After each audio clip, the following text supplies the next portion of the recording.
Yan mga boss. Magandang gabi sa inyo mga boss. Dami kong ginawa kanina mga boss eh. Nagkakot ako ng mga buhangin kaya ngayon lang ako nagawa ng video. May ipapakita pala ko sa inyo mga boss yung ginawa kong barrel mga boss. May konting papaliwanag lang ako. Yung barrel ko na ginawa, ito muna yung ginawa ko mga boss kasi yung epoxy ko nahulog, di ko alam kung saan banda nahulog. Kaya yung barrel lang muna ang ginawa ko mga boss. Yan mga boss, ito nga pala yung ano ko, nagawa kong barrel mga boss. 1/2 PVC mga boss, 1/2 PVC. Ito yung sa ano naman, yung pandubli ko, medyo matigas naman siya mga boss. Sa ano yung sa kortina, kasi di ako nakabili ng ano mga boss ng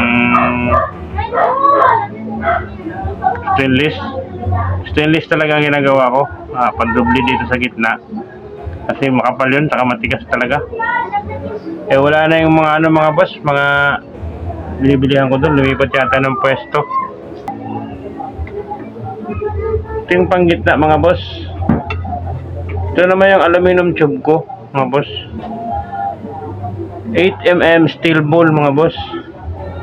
Ito gusto kong ipaliwanag kung bakit ganito yung tsura nito kasi itong aluminum tube na ito, dapat talaga yung pandubli nito kasing haba rin ng aluminum tube. Wala akong nakita mga boss, wala nang pandubli. May nakita kong tubo na ito, parang sa payong siya pero makapal lang konti, kung bakal siya. Kita ko maiksi naman, hanggang dito lang siya, hindi siya singhaba nitong aluminum. Ang ganda sana kung singhaba ng aluminum to mga boss. Ang ginawa ko, pinutol-putol ko siya, ganyan na lang, para kita paano may pigil din sa dulo, tapos dito yan. Tapos yung gitna niya wala ginawa ko dito, nilagyan ko na rin dito ng pangpit niya bawat gitna. Yan. Itong pagitan nito at saka nito, siguro naman mga boss hindi na mababaluktot ng gano'n yan mga boss, hindi na. Tapos ito naman yung pandubli, ito papasok sa dito mga boss, kasi ito kukuha to ng lakas ng tibay niya para hindi bumaluktot o kumalog dito sa matigas na to. Dito yan sa kukuha ng lakas naman. Yan, ito mga boss, ito kuha naman ng tibay ito para hindi bumaluktot mga boss. Dito naman siya kukuha, papasok to dyan, ito magpipigil. Yan hindi pa masyadong pito mga boss kasi hindi ko kaya ang ipit pa pag final na ipipit ko na ng gusto yan kasi papaliwanag ko pa nga. Yan, kailangan talaga matigas tong gitna. Ito naman PVC to na pag umiinit bumabaluktot to Ito naman PVC na to, kukuha naman to ng tibay dito rin sa gitna na to, itong makapal na to, papasok to dyan, papasok to dito.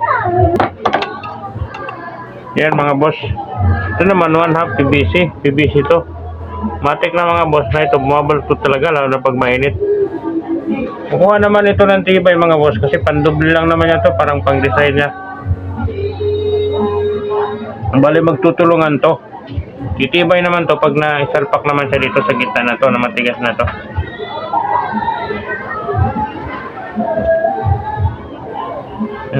Saktong-sakto lang siya.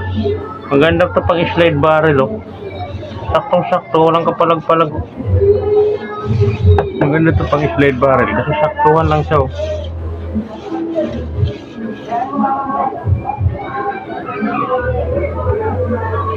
Pag dinabog medyo tibayan ko parang di ba.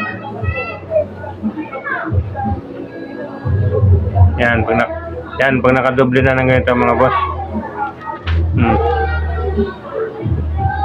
Yan pag nakadoble na siya ng ganito mga boss.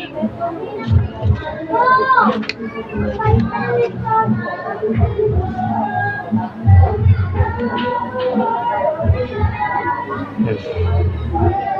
Yan ito siya mga boss, oh. Yan, para tumibay ang PVC na yan, magtutulungan yan sila.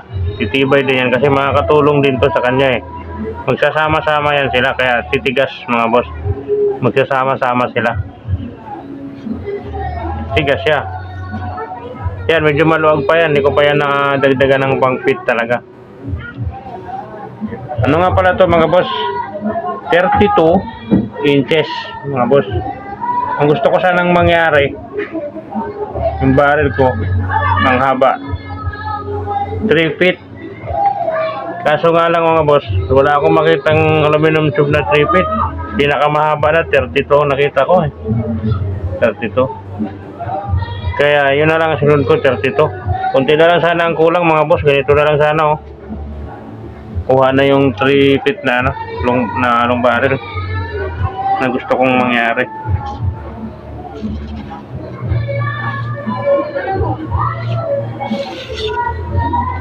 Yan.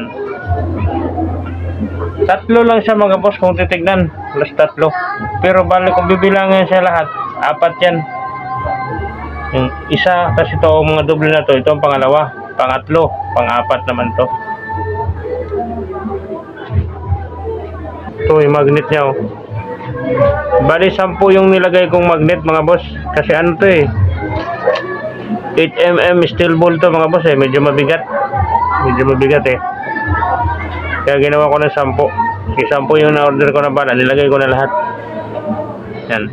Tapos yung pwesto ng ano niya mga boss, netong mga ano, mga magnet na ito, dito banda nyo ilagay, dito banda sa lugar na to. Hindi dito banda sa dulo, dito banda.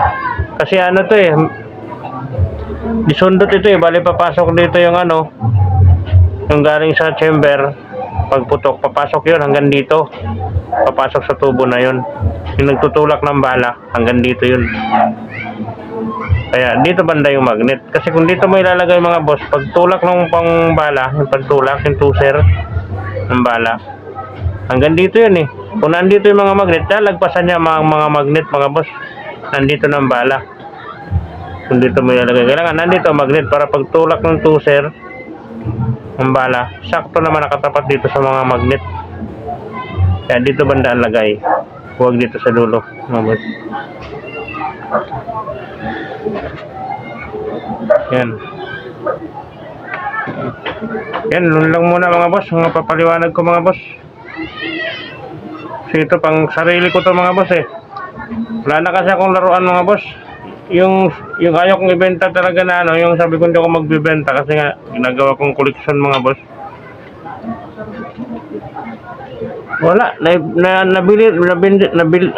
nabenta rin kasi kinukulit ako ng ano, lagi pupunta dito sa bahay.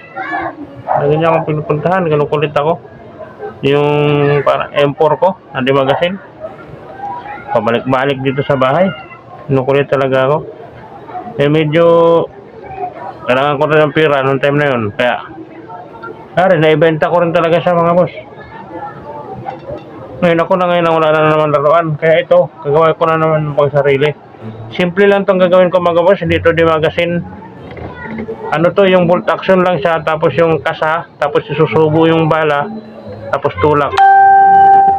Ang single shot siya mga boss. Parang pa ano lang. Subo-subo lang ng bala. Yung sa akin. Ganito lang talaga gusto ko. Wala akong hilig sa ano eh. Parang mga di magazine, parang panggera. Hindi, wala akong gamit na ano na, laruan. Kaya ito na, mga boss. Nabenta kasi, ayaw ko sanang ibenta talaga yan. Eh, wala na akong gamit dito na laruan. Kaya gagawa ko ng ganito, simple lang. Nabili kasi yung ano eh. Na, yung kulit eh. 3K lang. Bili sa akin mga boss, 3K lang. Pero okay na rin yun kasi dito lang naman, walking distance lang. Kaya panalo na rin ako nun sa 3K. Kasama na scope. Pero gusto ko talaga sana gawin ko collection na yung mga yun eh. Ganito pang sarili ko mga boss. Yan mga boss. Maraming salamat sa inyo ha. Ito lang muna napakita ko sa inyo mga boss. Yan. Hanggang sa muli mga boss. Mabubuo ko rin to. Bye bye at ingat tayong lahat.